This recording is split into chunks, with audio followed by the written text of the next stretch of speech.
hồng là như này đây, có gân và đã được cắt tỉa. Thì nguyên liệu mình cần có là giấy mỹ thuật màu xanh lá định lượng 60, keo sữa, keo sáp, kéo cắt lá, kéo tỉa, kẽm giấy 24. Kẽm giấy 24 thì mình cắt làm 3 chiều dài khác nhau.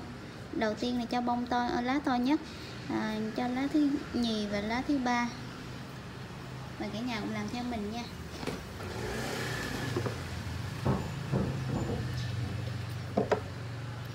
Đầu tiên chúng ta sẽ cắt lá lớn nhất.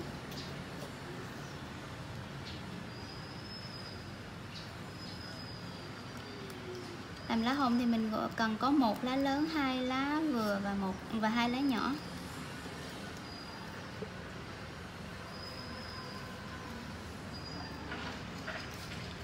Lá hồng nó không có nhọn từ dưới lên trên mà nó sẽ bầu tròn lên trên rồi nó mới nhọn nè.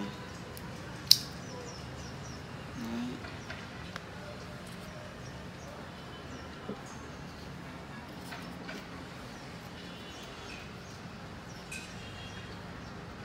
Mình cắt lá thứ hai ạ.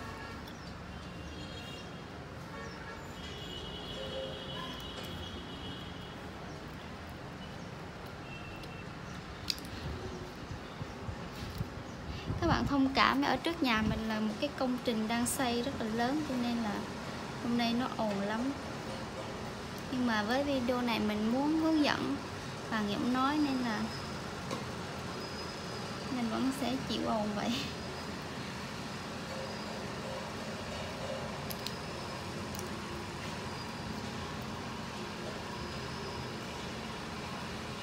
Mình sẽ chỉnh cái lá này một tí.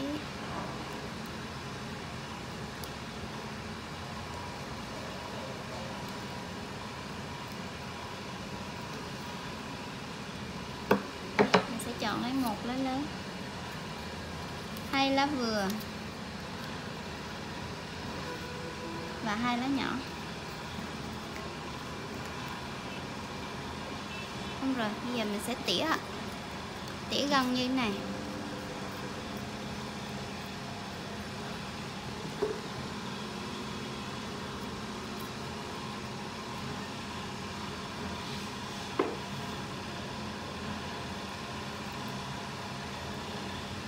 Nhớ cắt đầu tiên mình cắt sâu vào trong một tí.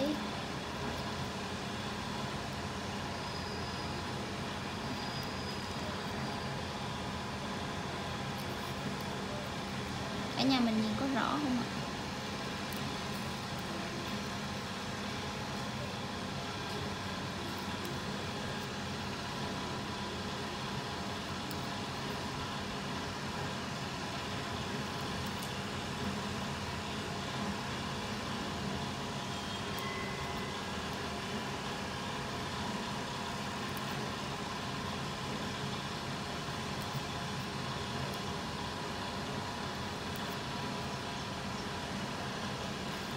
Tỉa lại chỗ này một tí cho nó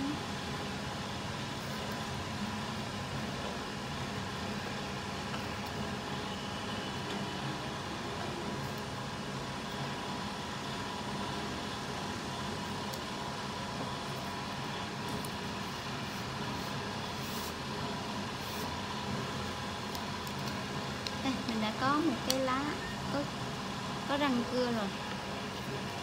Tương tự với các lá còn lại mình cũng sẽ tỉa giống như vậy.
Vậy là mình đã có 3 cái lá được tỉa rồi ạ.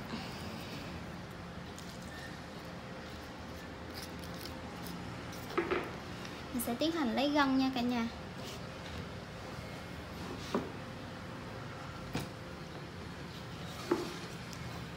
Đây là gân lá hồng của mình. Mình sẽ lật ngược cái mặt trước lại và để lên gân. Sau đó ấn mạnh nó xuống.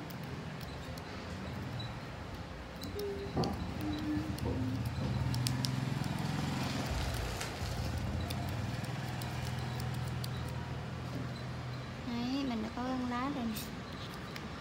Tương tự nha.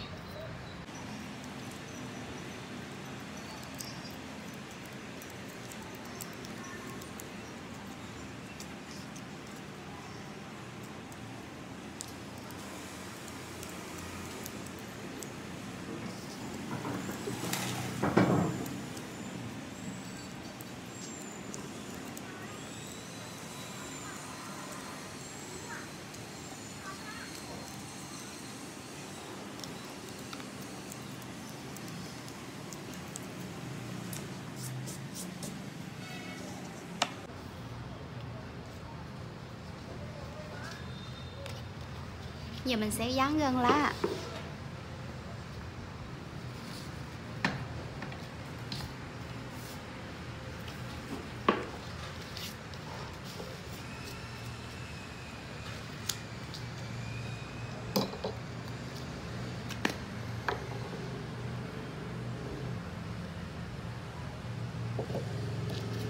Mình lấy keo sữa ra và cho lên mặt phẳng.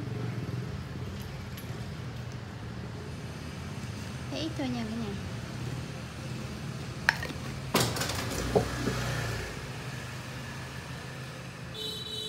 Mình sẽ dán lá to trước.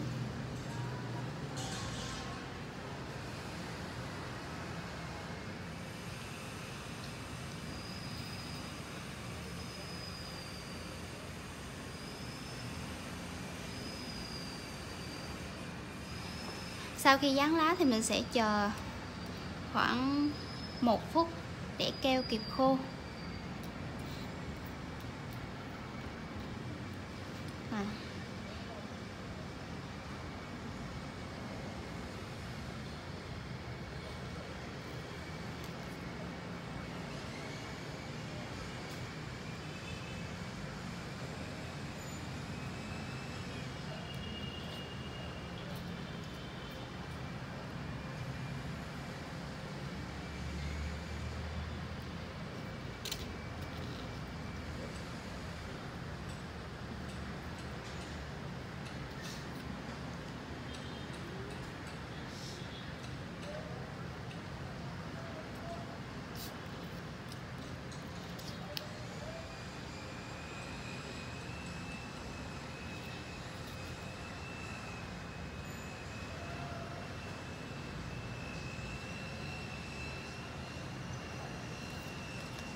Các bạn lưu ý là mình phải dán vào đúng giữa của cái lá này ha.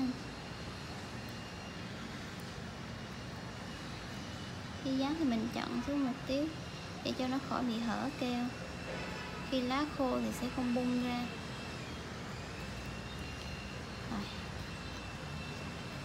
Sau khi chờ khoảng 1 phút thì mình sẽ lật ngược lá lại, úp lên đây và vuốt gân.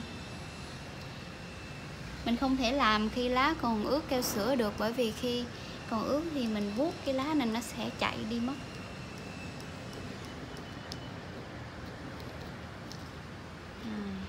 Cái này là cũng không hoàn toàn khô đâu, nhưng mà vì ca nóng vội quá nên ta làm luôn.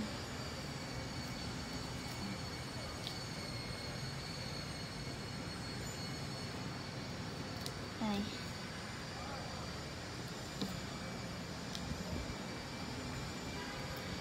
Phương pháp này chống chỉ định cho người không có móng tay.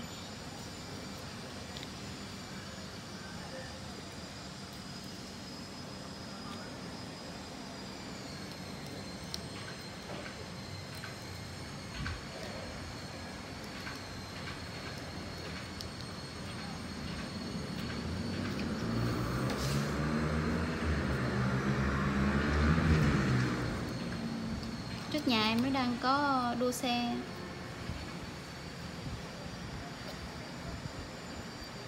Và mình sẽ quấn keo.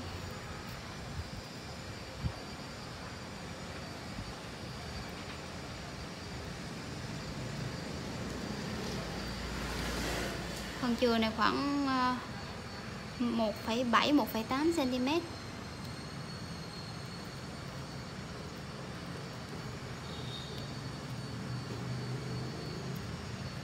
Tới đây thì mình sẽ quấn luôn 2 lá nhỏ.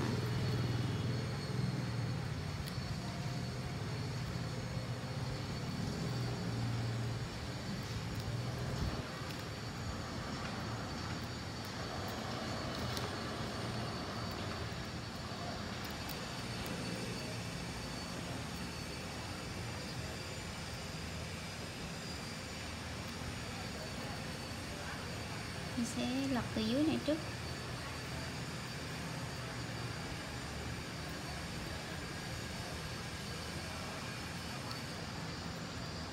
Rồi, như vậy là mình đã có một nhánh lá hồng có đường gân sắc sảo và đã được tỉa răng cưa rất là giống với lá hồng thật. Như này mình chỉ cần phun sơn nữa thôi là sẽ đẹp.